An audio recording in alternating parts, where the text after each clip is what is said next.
यह कहानी एक छोटे से जंगल की है। उस जंगल में रानी कौवी और राजू कौवा रहते थे। वे बहुत ही बुरे थे। वे पक्षियों का जीना हराम कर रखा था। वह दिन भर जंगल में घूमते और उसे जिस पक्षी का दाना या अंडा मिलता उसे उठाकर ले जाते। अगर कोई पक्षी उसे इसके लिए कुछ कहते तो वह साफ इनकार कर देते। एक दिन दोनों अपने घोंसले पर बैठे होते हैं। राजू जी, बहुत दिन हो गए किसी पक्षी का अंडा खाए हुए। अब मुझे कमजोरी सी लग रही है। अगर मैं कोई अंडा खा लिया तो ये कमजोरी दूर हो जाएगी। पर अब तो पक्षियों को पता चलने लगा है कि हम उसके घर से चोरी करते हैं, इसलिए सभी पक्षी सतर्क हो गए हैं। तो क्या हो गया? अगर उनको पता चल ही गया, मैं कौन सा उससे डरने वाला हूँ। मगर हाँ, वो पक्षी हमसे डरते हैं, पर यह अच्छा है। अगर वे हमसे डरते रहेंगे तो हमारा गुजारा भी अच्छे से होगा।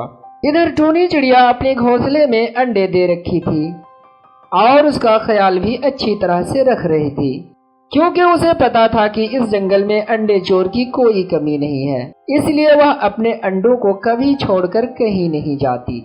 पर एक दिन उसे छोड़कर बाहर जाने की जरूरत पड़ जाती है, क्योंकि उसका दाना खत्म हो गया था।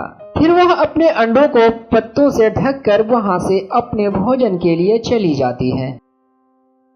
उसके बाद वहां रानी कौवी आ जाती है और उसके ढके अंडे को भी नहीं छोड़ती। वह उसे तोड़कर खा जाती है। फिर कुछ समय के बाद जब चिड़िया वहां आती है तो वह देखती है कि उसके सभी अंडे टूटे हैं। उसे देखकर वह रोने लगती है। मैं इसे पत्तों से ढक कर गई थी, फिर भी किसकी नजर मेरे अंडे को लग गई। हो ना हो यह रानी कौवे का ही काम होगा। फिर टूनी चिड़िया कबूतर और तोते के पास जाती है।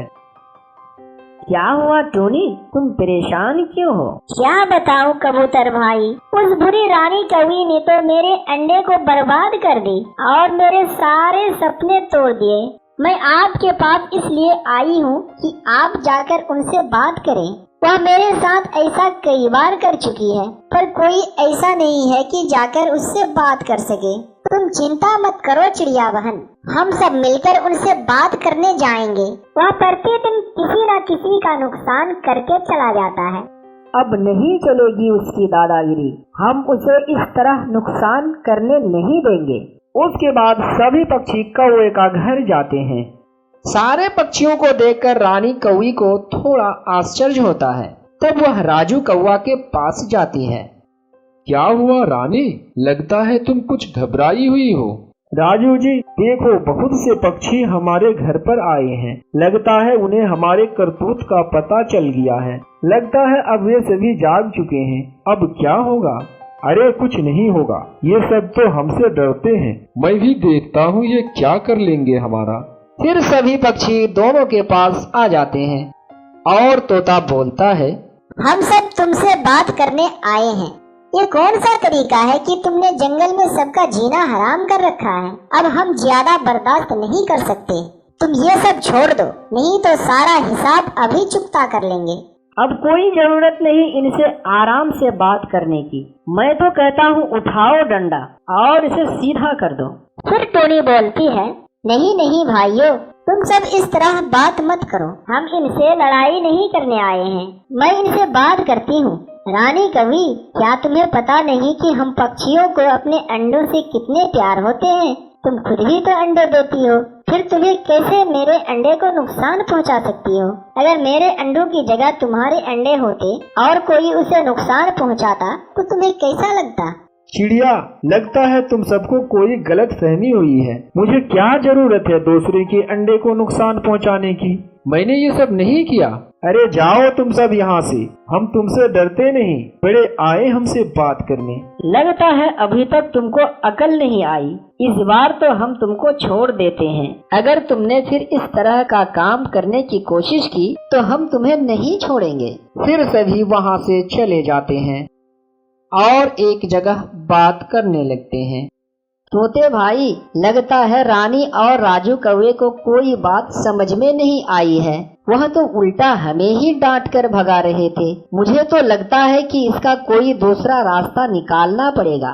तुम ठीक कह रहे हो कबूतर भाई। मेरे पास एक उपाय है। हम सब मिलकर पहाड़ी पर उल्लू के पास जाएंगे। मैंने सुना है ये कौवे उल्लुओं से बहुत डरते हैं। हम जाकर उसी से मदद मांगेंगे। फिर अगले दिन तोता और कबूतर पहाड़ी की ओर उल्लू के पास मदद लेने के लिए रवाना हो जाते हैं। कुछ समय के बाद वह उल्लू के पास पहुंच जाते हैं। उल्लू भाई, हम बहुत लंबी सफर करके आपके पास आए हैं। हमारे ऊपर कौवे ने मुसीबत का पहाड़ तोड़ रखा है, इसलिए हम पक्षियों का घर से भी निकलना मुश्किल हो गया है। हम जैसे ही घर से निकलते हैं वे कौवे हमारा नुकसान कर देता है। कभी तो दाना लेकर भाग जाता है और कभी हमारे अंडों को तोड़ कर खा जाते हैं। इसलिए हमें आपकी मदद की जरूरत है। अगर आप उन्हें अपने भाषा में समझाएंगे तो वह बहुत जल्द ही समझेगा। अच्छा, तो ये बात है। तुम सब चिंता मत करो, हम उसकी अच्छी तरीके से खबर लेंगे। बस एक बार मुझे उसके पास ले चलो। फिर उल्लू तोता और कबूतर के साथ कौवे के घर की ओर आ जाते हैं। कुछ समय के बाद वे कौवे के घर पहुंच जाते हैं। क्या बात है कौवे, तुम दोनों की बहुत शिकायत सुन रहा हूँ। तुम इन पक्षियों पर जुल्म क्यों करते हो? नहीं नहीं उल्लू जी, लगता है आपको किसी ने गलत खबर दिया है। हम भला ऐसे क्यों करेंगे? अपने ही जंगल के पक्षियों को क्यों परेशान करेंगे? ये सब तो हमारे पड़ोसी हैं, और पड़ोसी को भला कौन तंग करता है? हो सकता है टूनी चिड़िया ने आपसे शिकायत की होगी, क्योंकि उसके अंडे को कोई नुकसान कर दिया है। इसलिए वह सबको लेकर मेरे घर आई थी, तो मैंने मना कर दिया। शायद इसलिए उन्होंने ही शिकायत की होगी। हम पर विश्वास करें उल्लू जी, हमने ऐसा कोई काम नहीं किया है। तुम दोनों कान खोलकर सुन लो, मेरी बात तो तुम्हें माननी ही पड़ेगी, क्योंकि जंगल के सभी पक्षी ने मुझ पर विश्वास किया है और मुझे ही फैसला करने को कहे हैं। इसलिए मुझे फैसला करना ही पड़ेगा, और मेरा फैसला है कि तुम दोनों को यह जंगल छोड़कर जाना होगा, और अगर तुम शाम तक यहाँ से नहीं गए तो फिर हम तुम दोनों को मार डालेंगे। यही हमारा फैसला है। अब यह फैसला नहीं बदल सकता। ठीक है उल्लू भाई, आपका जो फैसला है हम उसे मानने के लिए तैयार हैं, पर आप हमें मारे नहीं, हम जंगल छोड़कर चले जाएंगे। उसके बाद उल्लू और सभी पक्षी वहां से चला जाता है। फिर कौवे भी वहां से जाने की तैयारी शुरू कर देते हैं। चलो रानी, अब हमें यहाँ से जाना ही होगा, नहीं तो अब ये पक्षियाँ हमें नहीं छोड़ेंगे। पर राजू जी, अब हम कहाँ जाएंगे? हमारे पास तो इसके अलावा दूसरा घर भी नहीं है, और किसी नई जगह पर जाकर बसने में तो बहुत समय लग जाएगा। जाना कहाँ है? मेरे भाई दूसरे जंगल में अकेले रहते हैं, हम दोनों वहाँ उनके पास चलते हैं। फिर रानी और राजू कौवे जंगल छोड़कर दूसरी जंगल अपने भाई के पास चले जाते हैं। अरे, लगता है मेहमान आए हैं। क्या हुआ? आज अपने भाई की याद कैसे आई? वैसे तो बहुत दिनों से मेरे घर की तरफ देखा तक नहीं। भाई, हम मुसीबत में हैं, इसलिए आपके पास आए हैं। रानी कौवे ने जंगल के बहुत से पक्षियों के अंडे खा ली है, इसलिए सभी पक्षियों ने मिलकर हमें जंगल से निकाल दिया। हमारे पास कोई दूसरा उपाय नहीं था, इसलिए हम आपके पास रहने के लिए आए हैं। अच्छा किया छोटे, यहाँ आकर बहुत अच्छा किया। मेरा क्या, मैं तो यहाँ अकेला रहता हूँ। चलो अब बाकी के दिन अपने भाई के साथ बिताते हैं। मुझे भी बहुत अच्छा लगेगा। मैं बीमार हूँ, इसलिए मुझे भोजन लाने में काफी परेशानी होती है। इसलिए मैं चाहता हूँ कि तुम यहीं रहो और मेरे लिए भी थोड़ा थोड़ा भोजन लेकर आया करो। ठीक है बड़े भैया, अब हम अपने भोजन के साथ साथ आपका भी भोजन लेकर आएंगे और हम सब एक जगह रहेंगे। फिर वे वहाँ रहने लगते हैं और अपने लिए और अपने बड़े भाई के लिए भोजन भी लेकर आता है और अपना दिन गुजारने लगता है। फिर कुछ दिनों के बाद वे दोनों अपने भाई के घर के पास ही घोंसला बना लेते हैं। अब राजू कौवा बहुत बदल जाता है। वह पहले जैसा बुरा कौवा नहीं रहता है।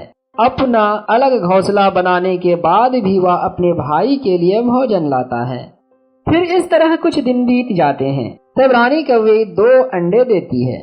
राजू जी, आज मैं बहुत खुश हूँ, क्योंकि मैंने बहुत दिनों के बाद अंडे दिया हूँ। ये अंडे कितने खूबसूरत है। जब इस अंडे से बच्चे निकलेंगे तो कितना अच्छा लगेगा।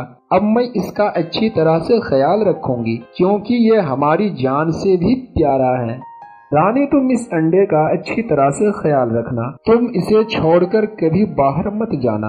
आज से मैं तुम्हारे लिए भोजन लाऊंगा। तुम्हें बाहर जाने की कोई जरूरत नहीं। एक दिन राजू कौवा भोजन लाने बाहर गया था। तभी रानी को बहुत ज्यादा प्यास लग जाती है। तब वह बड़े भाई के पास जाती है। बड़े भैया, मुझे बहुत प्यास लगी है और राजू भी भोजन लाने गए हैं, इसलिए आप कुछ समय मेरे अंडे को देखें। मैं नदी से पानी पीकर अभी आती हूँ। फिर रानी कौवी बड़े भैया को अंडे के पास रखकर चली जाती है। अरे, मुझे बहुत भूख लग रही है। छोटे भोजन लाने गए हैं, पर वह कब आएगा पता नहीं। मैं बहुत कमजोर हो गया हूँ। अगर मैं ये अंडे खा लूँ थोड़ी ताकत आ जाएगी। और रही बात अंडों की, तो फिर रानी अंडे दे देगी। चलो अभी मैं इसको खा लेता हूँ। फिर वे अंडे को खा जाते हैं। उसके बाद बोलता है, अरे, अब तो पेट भर गया, अब नींद भी आ रही है। चलो अपने छोटे के घर पर ही कुछ देर आराम कर लेते हैं। ऐसा कहकर वह वहीं सो जाता है। थोड़ी देर बाद जब रानी कौवी अपने घोंसले पर वापस आती है तो देखती है कि उसके अंडे तो टूटे हुए हैं और सिर्फ छिलका वहाँ पड़ा है। तब वह बोलती है, अरे, आपने ये क्या किया? आपने ही मेरा अंडा खा लिए। आपको तो मैं अंडे की रक्षा करने के लिए रखा था। अगर मुझे पता होता तो मैं कभी आप पर भरोसा नहीं करती। मैं वर्षों बाद ये अंडे दिया था और आपने उसे नुकसान कर दिया, मेरे सपने को तोड़ दिया। मुझे कमजोरी महसूस हो रही थी, इसलिए मुझसे रहा नहीं गया और मैंने तुम्हारे अंडे खा लिया। भला इसमें इतने रोने धोने वाली कौन सी बात है? अंडों का क्या, तुम फिर अंडे दे देना। यह कहकर वह वहाँ से चले जाते हैं और रानी वहीं बैठकर रोती रहती है। फिर कुछ समय के बाद राजू कौवा वापस घर आ जाता है। वह रानी को रोता देखकर परेशान हो जाता है। क्या हुआ रानी, इतना क्यों रो रही हो? और इन अंडों को क्या हो गया? इसे कौन तोड़ दिया? राजू जी, ये तुम्हारे बड़े भैया का किया धरा है। ये सब मैं उन पर भरोसा करके उनको यहाँ छोड़कर पानी पीने गई थी।